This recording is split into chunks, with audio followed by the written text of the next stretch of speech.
So here at Las Donas, Maspalomas. We feel like pilgrims following all the others on the trail through the dune.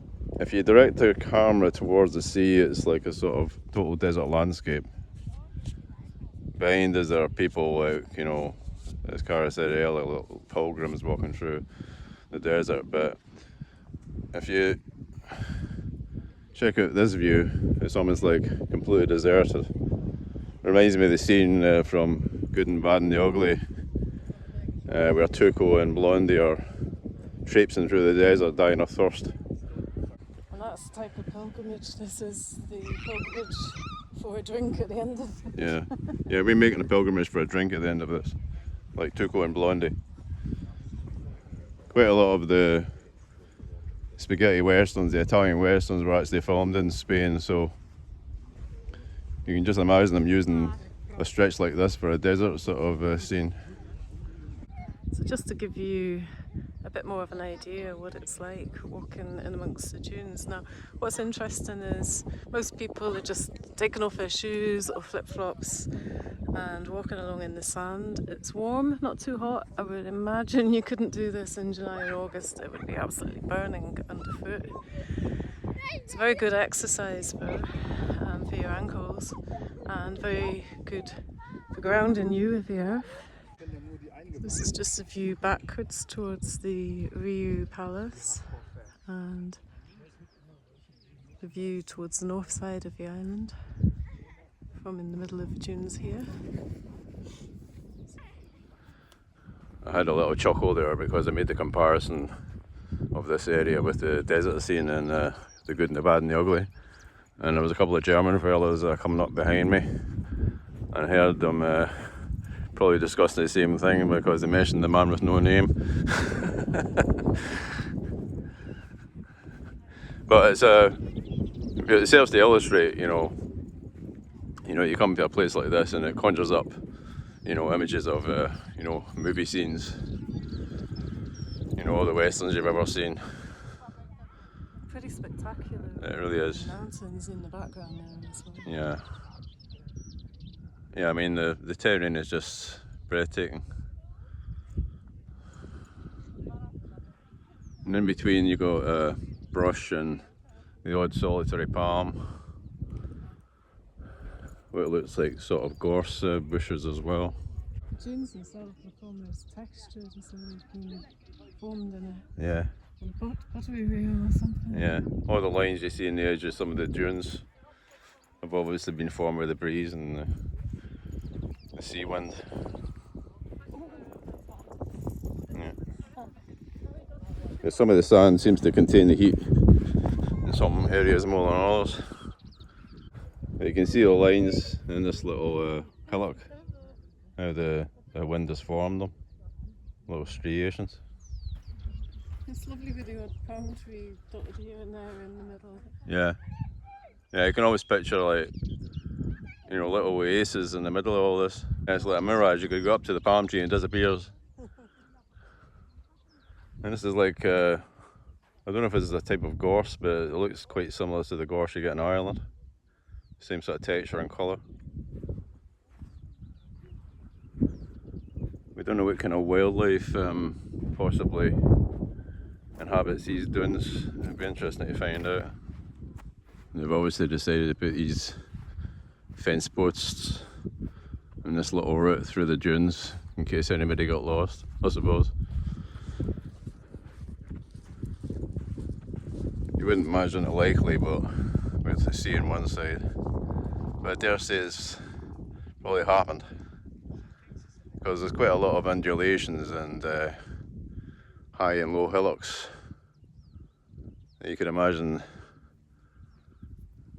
some people getting lost among them. Yeah, it's a huge area. It's probably several square miles. We need to look it up later. Did read about it a couple of months back.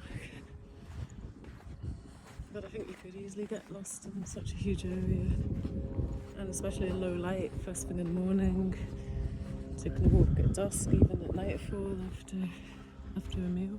We were discussing the way the texture of the sand changes as you're walking. And one of the things about it is it gives your feet and ankles a good workout because you're changing your foot position with each step almost. And in the distance we can see the lighthouse tower stuck against the blue sky there. It's a mirage. It's a mirage. Back to the Western analogy, there's some places you expect an Apache to bound out screaming for the attack.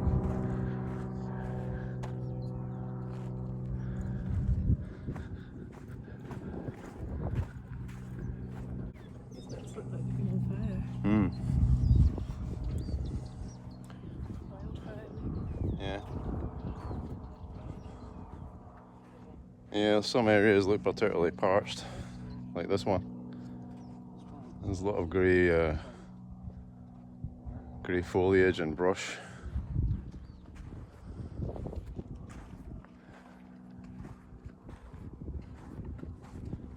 Possibly some areas more exposed than others when it comes to direct heat. It's only a relatively short distance from where we started to our destination, towards the lighthouse tower, but because the path undulates and twists and turns, it seems a lot longer.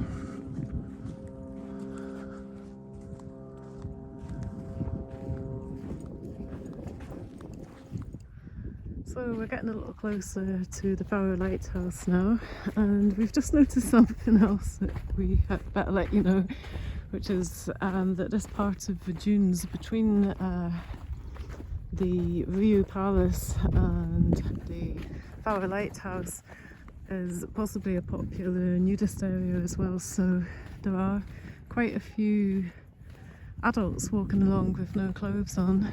Just something to bear in mind if you're walking through the dunes with young children. 4 naked adults that we have seen. We turned the bend in the track, it was full of brush, and this tall guy comes into view with his wife behind him. And I'm thinking to myself, he must be wearing flesh coloured pants or trunks or whatever. But there's a family both here to our right and another one to the left, so I personally have got no problem with people sunbathing, no natural, but just perhaps wait until you found a secluded spot before disrobing, Yeah.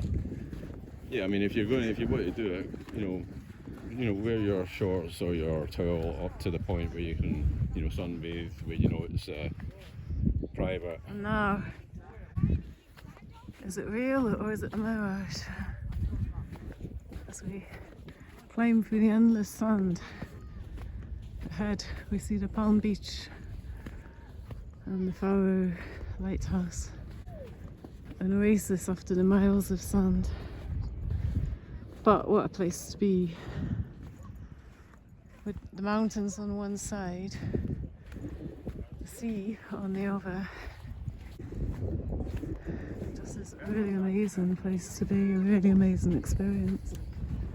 So we are now at La Playa, and at this distance to the east of the Faroe Lighthouse there are several naturists sunbathing.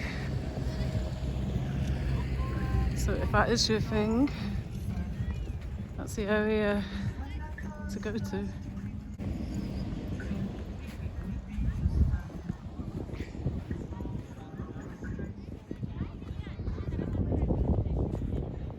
Let's go right up to the water. The sea is just sparkling.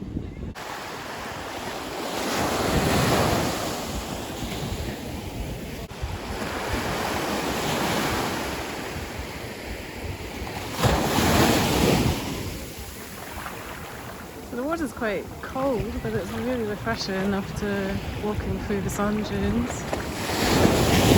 Quite a bit of surfing today.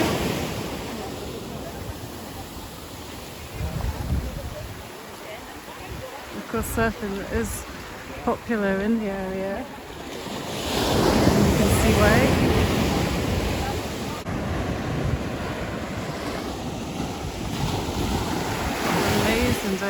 Maspalomas beach. It's so refreshing after walking through the Maspalomas dunes to just walk along the sea edge and cool your feet off. The water is just pleasantly cool. Lots of folk are enjoying actually going in for a dip. Children playing. Who can blame them?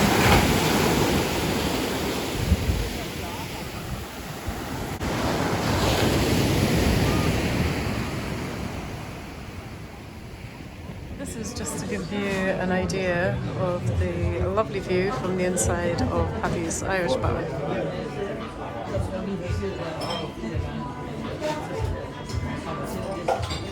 So we're just going to wrap up this video here and say thank you for joining us, thank you for watching, and a big huge thanks to everybody who's subscribed, and if you haven't yet, please do. We really appreciate your support. Thanks very much. Gracias, amigos. Gracias y adiós.